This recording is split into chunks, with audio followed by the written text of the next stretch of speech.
স্থানীয় নির্বাচনে অংশ নেওয়ার ব্যাপারে নতুন নির্দেশনা দিয়েছে নির্বাচন কমিশন ইসি। এমপিওভুক্ত শিক্ষা প্রতিষ্ঠানের শিক্ষক, দ্বৈত নাগরিক, ঋণখেলাপি এবং খেলাপি ঋণের জামিনদাররা স্থানীয় সরকার নির্বাচনে প্রার্থী হতে পারবেন না।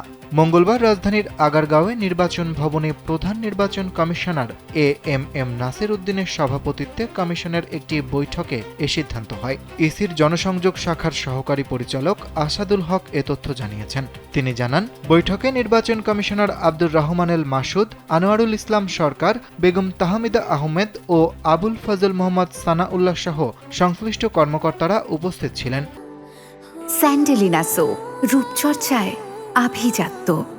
তিনি আরও জানান, বৈঠকে সিটি কর্পোরেশন, পৌরসভা, উপজেলা পরিষদ, জেলা পরিষদ এবং ইউনিয়ন পরিষদ নির্বাচন সংক্রান্ত আইন সংশোধনের বিভিন্ন প্রস্তাব পর্যালোচনা করা হয়। নির্বাচন কমিশন আগামী অক্টোবর থেকে স্থানীয় সরকার নির্বাচন শুরু করার লক্ষ্যে প্রয়োজনীয় আইনি কাঠামো চূড়ান্ত করছে। পরিকল্পনা অনুযায়ী প্রথম ধাপে ইউনিয়ন পরিষদ ও পৌরসভা নির্বাচন অনুষ্ঠিত হতে পারে। আগামী ৩১ আগস্ট চূড়ান্ত ভোটার তালিকা প্রকাশের পর স্থানীয় সরকার নির্বাচনের তফসিল ঘোষণা করা হতে পারে।